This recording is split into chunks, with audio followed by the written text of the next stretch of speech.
Good evening, नमस्कार. Welcome back everyone to our channel Science builders.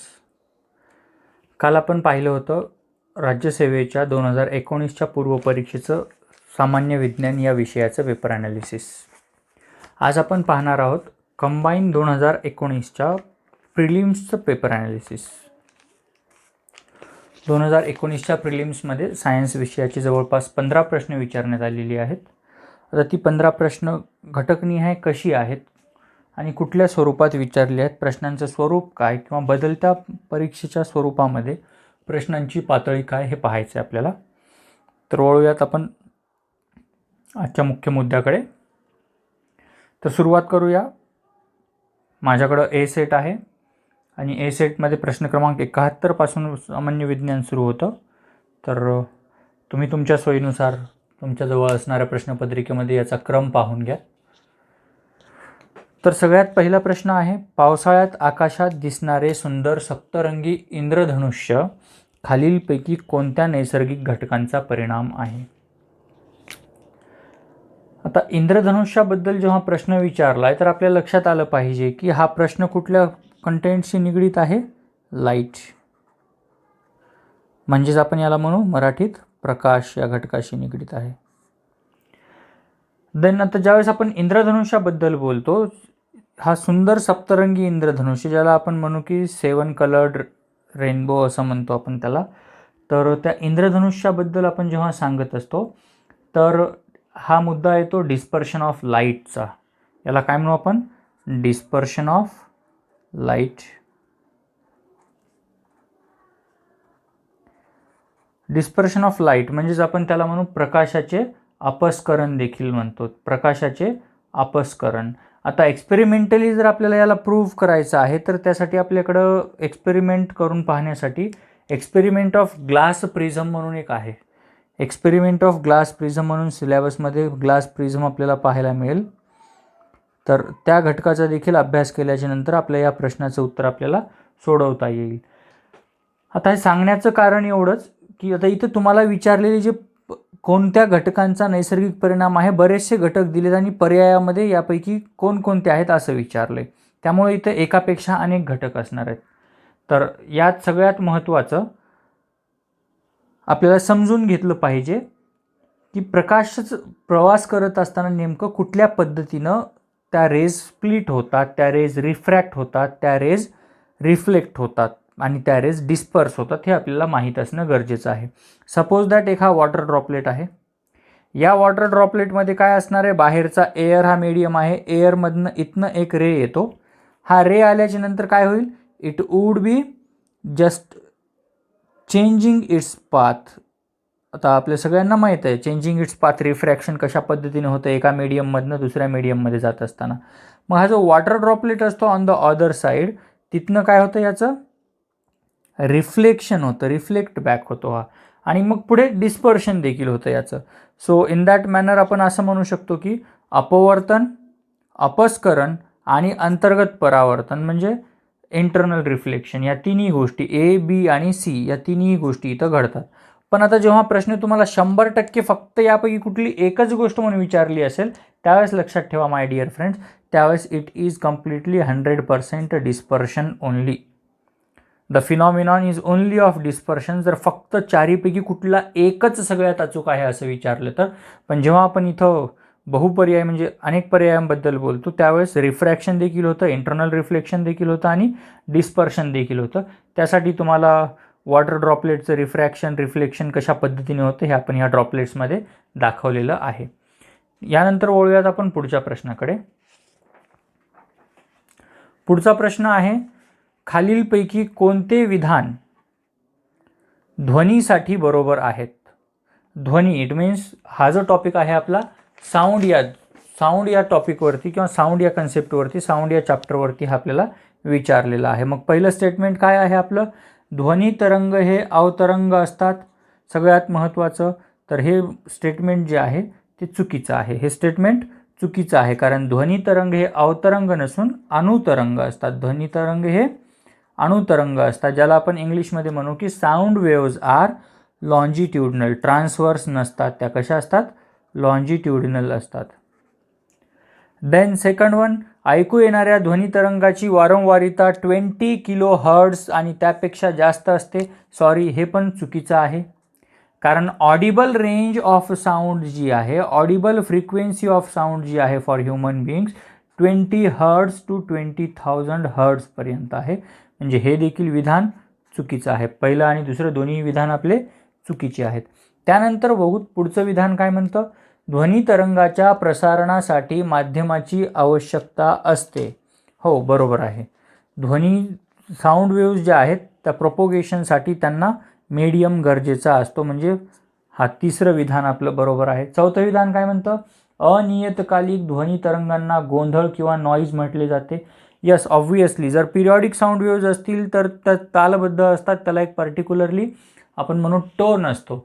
But if they are non periodic sound waves म्हणजे obviously they create noise over there.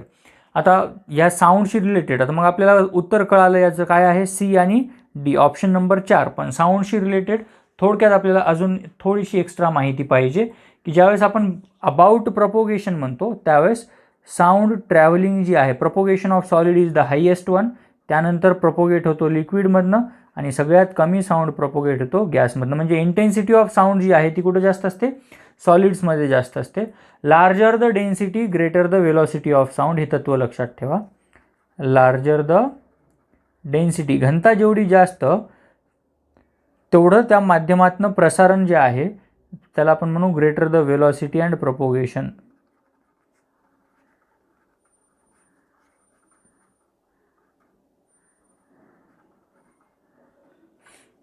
ह्या दोन concept यात extra आहेत, त्या लक्षात ठेवा, कदाचित पुढच्या परीक्षेत कामाला येतील.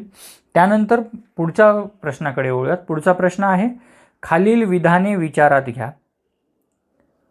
हा परत एकदा प्रकाशावरचा प्रश्न आहे. आय मीन लाईट टॉपिक, म्हणजेच एका परीक्षेत यावरती 2 प्रश्न झालेले आहेत. मागच्या व्हिडिओमध्ये आपण जिथं पेपर ॲनालिसिस दिलं होतं त्या ठिकाणी देखील आपण सांगितलं होतं लाईट हा घटक महत्त्वाचा आहे, त्यामुळं बी केअरफुल अबाउट इट. प्रकाश किरणे एका पारदर्शक माध्यमातून दुसऱ्या माध्यमात जाताना त्यांचा मार्ग बदलतो. आत्ता थोड्या वेळापूर्वी आपण जेव्हा रेनबोवरती बोलत होतो, रेनबो ड्रॉपलेटवरती, तेव्हा आपण सांगितलं होतं एअर मीडियममधनं वॉटर ड्रॉपलेटमध्ये एंटर करताना, या ठिकाणी सांगितलं होतं एअर मीडियममधनं वॉटर ड्रॉपलेटमध्ये एंटर करताना ते पाथ डेव्हिएट करतात किंवा मार्ग बदलतात. वेगवेगळ्या माध्यमामध्ये प्रकाशाचा वेग वेगवेगळा असतो. आता दोन्ही पर्याय बरोबर आहेत का चुकीचे आहेत हे पाहायचं आहे आपल्याला. किंवा आपल्याला काय सांगितलं आहे, विधान पहिलं सत्य आहे तर त्याचं स्पष्टीकरण बी हे होय. विधान ए आणि बी दोन्ही सत्य आहेत ते त्याचे. आता हे यातलं सगळ्यात योग्य कोणता येईल ते पाहण्यासाठी सगळ्यात महत्त्वाचं आता आपल्याला रिफ्रॅक्शन ऑफ लाईट हा कन्सेप्ट माहीत असणं गरजेचं आहे. एक ग्लास स्लॅब, काचेची पट्टी, इकडल्या मीडियममधून आता इथं आपण अँगल्स तयार करतो. हा जो असतो हा आपल्या सर्वांना माहीत आहे. इथं अँगल आय तयार होतो ज्यावेळेस लाईट एंटर करते त्यावेळेस. तर ही लाईट ज्यावेळेस इथनं एंटर करते, एअर मीडियममधनं लाईट येते ग्लास मीडियममध्ये, मीडियम चेंज होतं. याचा अर्थ काय होतो, ही लाईट इकडं सरळ न जाता याचा पाथ बदलते. इट मीन्स ती त्याचा मार्ग चेंज करते. आणि हा जो मार्ग चेंज होतोय, सपोज हा मार्ग आहे त्या लाईटचा, हा मार्ग इथं आला, परत इकडं मीडियम चेंज होत असताना ही अशी सरळ बाहेर पडत नाही, तर इथं परत एकदा आपल्याला पाहायला मिळेल angle of incidence, angle of refraction, या सगळ्या गोष्टी पाहता येतील आणि इथून परत लाईट डेव्हिएट होते. आता ते माहीत असेल सर्वांना, angle of incidence is equal to angle of refraction, ह्या सगळ्या गोष्टी माहीत असतील, नॉर्मलशी केलेला अँगल वगैरे. तर ह्या सगळ्या गोष्टींमध्ये आता आपण न पडता फक्त एवढं लक्षात ठेवायचं, vacuum has the largest velocity. मग प्रकाशाची किरणे एका पारदर्शक माध्यमातून दुसऱ्या माध्यमात जाताना मार्ग बदलतात. हो, बरोबर आहे.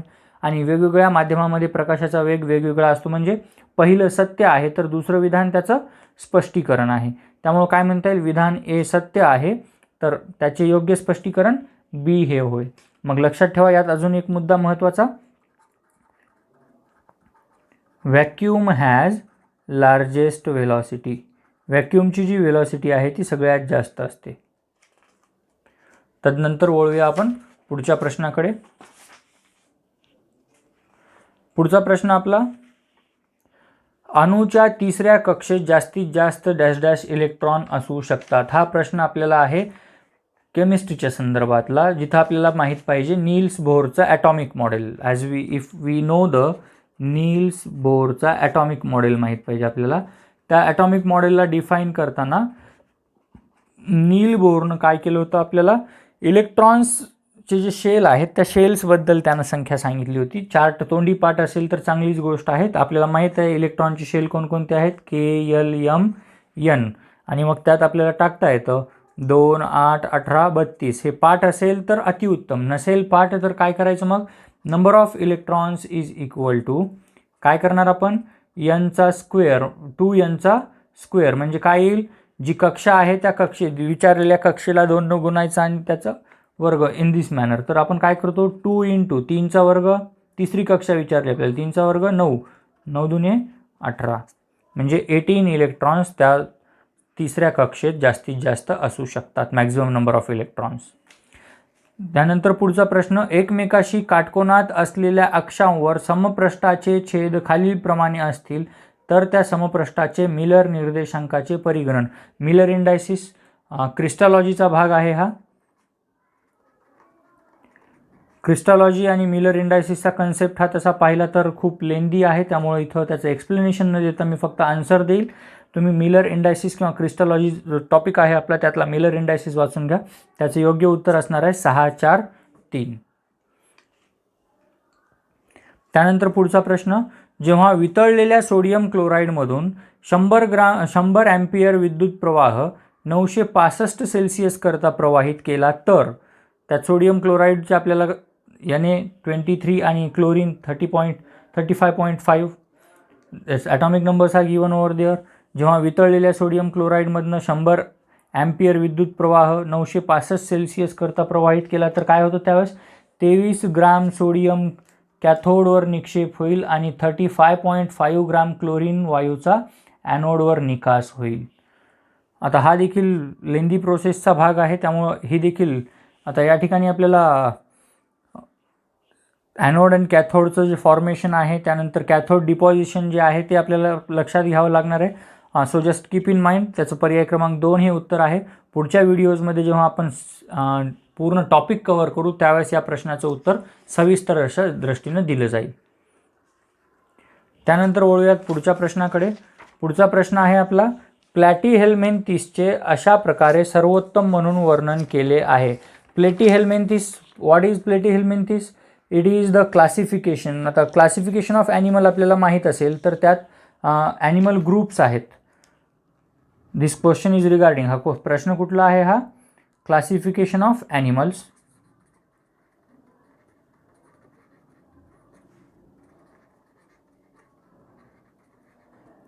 If you know very well the groups of animals, त्या ॲनिमल्सच्या ग्रुपवरती हा आहे.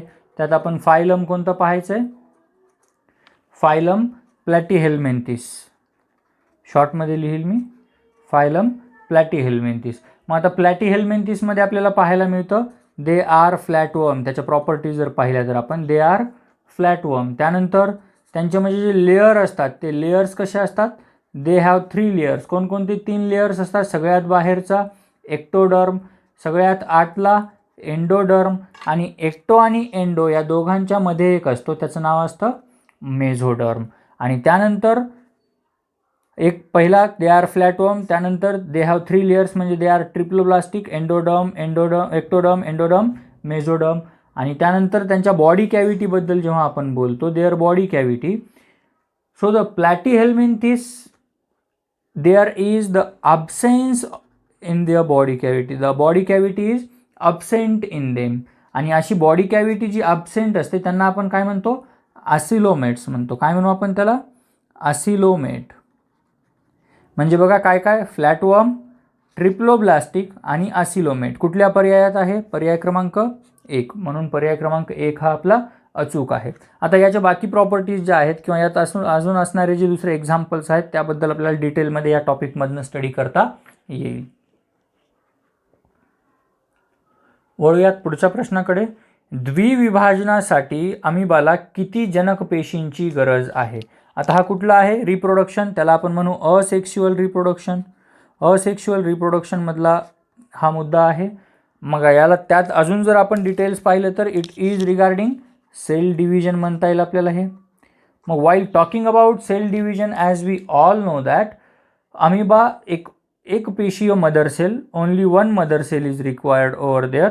आणि ह्या 1 मदर सेलचं डिव्हिजन जे होतं ते कोणतं असतं, बायनरी फिजन असतं. काय म्हणू आपण त्याला, बायनरी फिजन असं म्हणू. आणि ह्या बायनरी फिजनमधनं 2 डॉटर सेल्स सेपरेट तयार होतात. Formation of 2 daughter cells takes place. म्हणजे द्विविभाजनासाठी अमिबाला किती पेशींची गरज आहे, जनक पेशींची. मदर सेल किती पाहिजेत, only 1 mother cell is required. So पर्याय क्रमांक 3. पुढचा प्रश्न, कुफरच्या पेशी डॅश डॅश यामध्ये आढळतात. आता कुफर इंटरनल ऑर्गन किंवा ऑर्गन सिस्टमवरचा हा प्रश्न आहे आपल्या. ऑर्गन सिस्टमवरचा प्रश्न, त्यातल्या त्यात ऑर्गन सिस्टममध्ये इंटरनल ऑर्गन्स. आता इंटरनल ऑर्गन्सबद्दल ज्यावेळेस आपण बोलतो त्यावेळेस वी हॅव स्टडीड लिव्हरबद्दल आपण अभ्यास केला असेल. आपण लिव्हरमध्ये असणाऱ्या ज्या पेशी आहेत त्यांचा शोध लावला होता एका शास्त्रज्ञाने, ज्याचं नाव होतं KW कुफर, ज्याच्या स्मरणार्थ त्या पेशींना नाव दिलं जातं कुफर पेशी. या कुठं आढळतात, यकृतामध्ये अर्थात लिव्हरमध्ये आढळतात. पुढचा प्रश्न, कीटकनाशकांचा वापर करताना खालीलपैकी कोणत्या बाबींचा प्रामुख्याने विचार करावा. सिंपल आहे. आज बळीराजाचा दिवस, पोळ्याच्या दिवशी आपल्या सगळ्यांना सर्वप्रथम शुभेच्छा पोळ्याच्या. पण आपल्या सर्वांना माहीतच असेल शेतीविषयक प्रश्न आहे म्हटल्याच्यानंतर, कीटकनाशक म्हटल्याच्यानंतर आपण काय करतो, सगळ्यात महत्त्वाचं योग्य प्रकारचं कीटकनाशक निवडणं गरजेचं आहे. दुसरं, कीटकनाशकाची जी कार्यक्षमता आहे त्याबद्दल देखील आपल्याला माहिती असणं गरजेचं आहे, त्याचाही विचार केला जावा. त्यानंतर कीटकनाशकाची मात्रा, किती प्रमाणामध्ये कीटकनाशक फवारले जावेत हे देखील अत्यावश्यक आहे.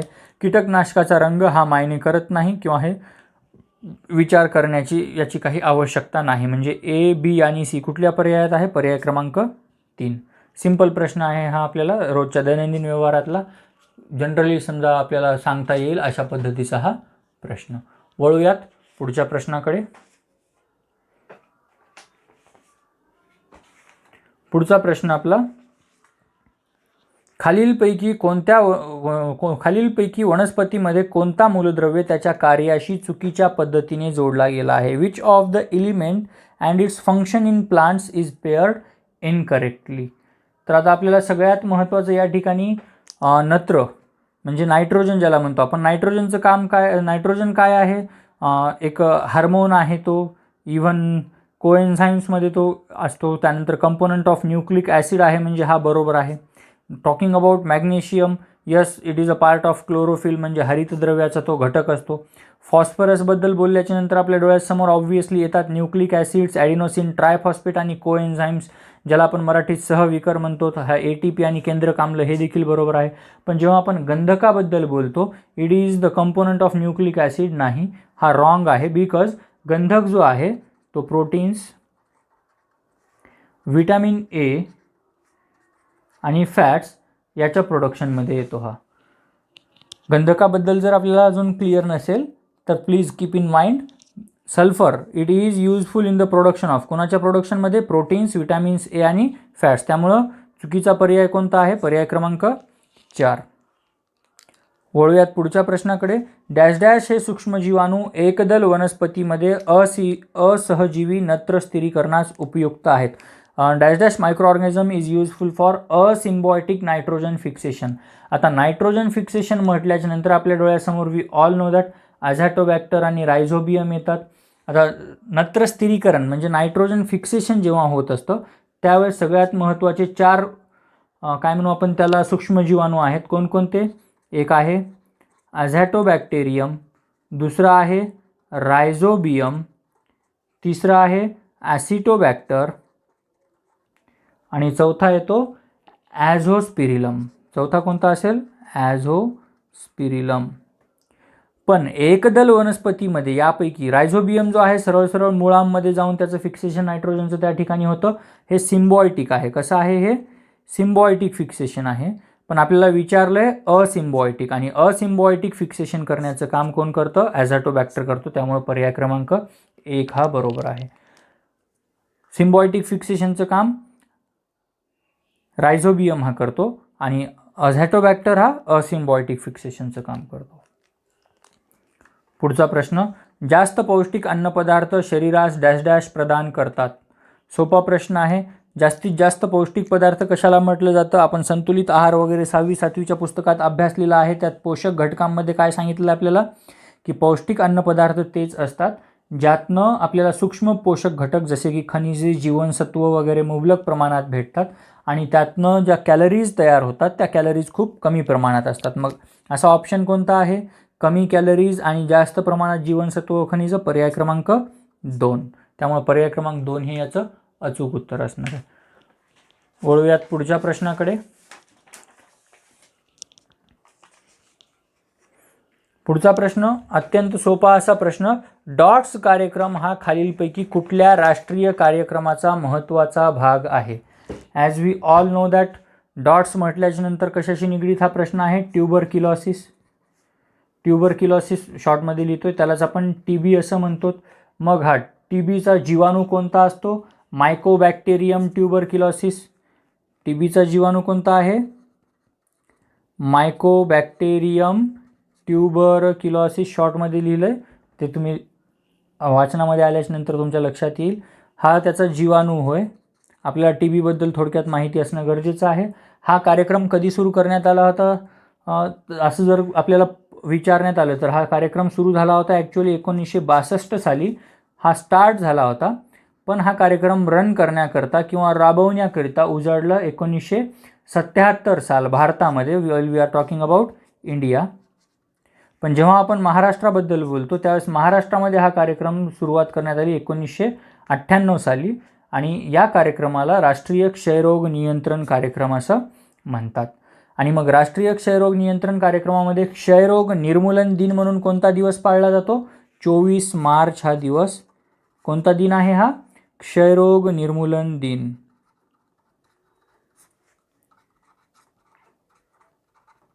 म्हणजे आपण आज काय केलं, प्रश्नपत्रिका अभ्यासत असताना त्या घटकाशी निगडीत असणारे दुसरे 4-5 घटक देखील आपल्या अभ्यासात घेतले आपण. म्हणजे आता TBवरती परत प्रश्न विचारला, कुठल्या प्रकारचे विचारू शकतात आता? एक तर इथं झाला डॉट्स कार्यक्रम. दुसरा जीवाणू कोणता? Mycobacterium tuberculosis. क्षयरोग निर्मूलन दिन कोणता? 24 मार्च. सुरुवात कधी झाली होती? 1962 साली याची सुरुवात झाली. पण या कार्यक्रमाला रन करण्याकरता अंमलबजावणीकरता 1977 साल उजाडलं हे भारताच्या बाबतीत. आणि महाराष्ट्रामध्ये या कार्यक्रमाची सुरुवात 1998 साली करण्यात आली. पुढच्या प्रश्नाकडे वळूयात. खालीलपैकी कोणते रासायनिक पदार्थ संवेदन वाहक म्हणून प्रमाणित केले आहेत? संवेदन वाहक इट मीन्स आपल्याला त्याला न्यूरोट्रान्समीटर्स म्हणतो आपण. न्यूरोट्रान्समीटर्स. आता ज्यावेळेस आपण न्यूरोट्रान्समीटर्सबद्दल बोलतोय त्यावेळेस आपल्याला माहीत आहे यात कशाचा समावेश करू आपण? नर्व्स, त्यानंतर न्यूरॉन्स आणि आपल्या मसल्स. मग acetyl choline, gamma amino butyric acid. Yes obviously acetyl choline आणि गॅमा अमिनो ब्युटेरिक ॲसिड या काय करतात? They flow a message. कुठून? नर्व्सकडनं, न्यूरॉन्सकडनं, ज्यात आपण टेंडॉन्स देखील म्हणतो, आणि पुढे तो आपल्या स्नायूंना मसल्सकडे जातो तो मेसेज. ओके, त्यामुळे हे बरोबर आहे. त्यानंतर डोपामाइन आणि nor adrenaline. Yes obviously dopamine काय आहे? डोपामाइन आणि नॉर ॲड्रेनालिन हे जे सिक्रेशन्स आहेत, वी ऑल नो दॅट ह्या हार्मोनल सिक्रेशन्समधनं काय होतं? न्यूरो ट्रान्समिशन्स केले जातात. So this one is also correct. आता इथं पुढचा पर्याय लायसिन, हिस्टामाइन. लायसिन आणि हिस्टामाइन. हिस्टामाइन म्हटल्यानंतर आपल्या लक्षात आलं असेल it is related to digestive system. म्हणजे इकडं न्यूरॉन्सचा संबंध नाही किंवा चेतासंदेश वहनाचा न्यूरो ट्रान्समिशनचा संबंध नाही. पायरुव्हिक ॲसिड आणि ॲसिटिल CoA, ॲसिटिल कोएन्झाईम म्हणतो आपण त्याला. ॲसिटिल कोएन्झाईम आणि पायरुव्हिक ॲसिड हे देखील कशाशी निगडीत आहेत? They are also relatable to the digestive secretion. So हे दोन जे आहेत हे डायजेस्टिव्ह सिक्रेशनशी निगडीत असणार आहेत आणि वरचे दोन जे आहेत ते न्यूरो ट्रान्समीटर्स आहेत. त्यामुळं A आणि B पर्याय क्रमांक 3 would be our correct answer. तर अशा पद्धतीने आपण आज पूर्ण 15 प्रश्न पाहिलेत कंबाईनमध्ये विचारण्यात आलेले जनरल सायन्स या विषयाखाली 2019च्या पेपरला. पुढच्या व्हिडिओमध्ये आपण पाहूयात घटकनिहाय कुठले प्रश्न आत्तापर्यंत विचारण्यात आलेले आहेत आयोगाकडनं आणि त्याचबरोबर त्या घटकावर आधारित काही महत्त्वाचे जे हॉट्स असतील, जे म्हणजे संभाव्यता विचारले जाणारे प्रश्न असतील त्याबद्दल चर्चा करूयात. कुठेही जाऊ नका, पाहत राहा सायन्स बिल्डर्स. थँक्यू.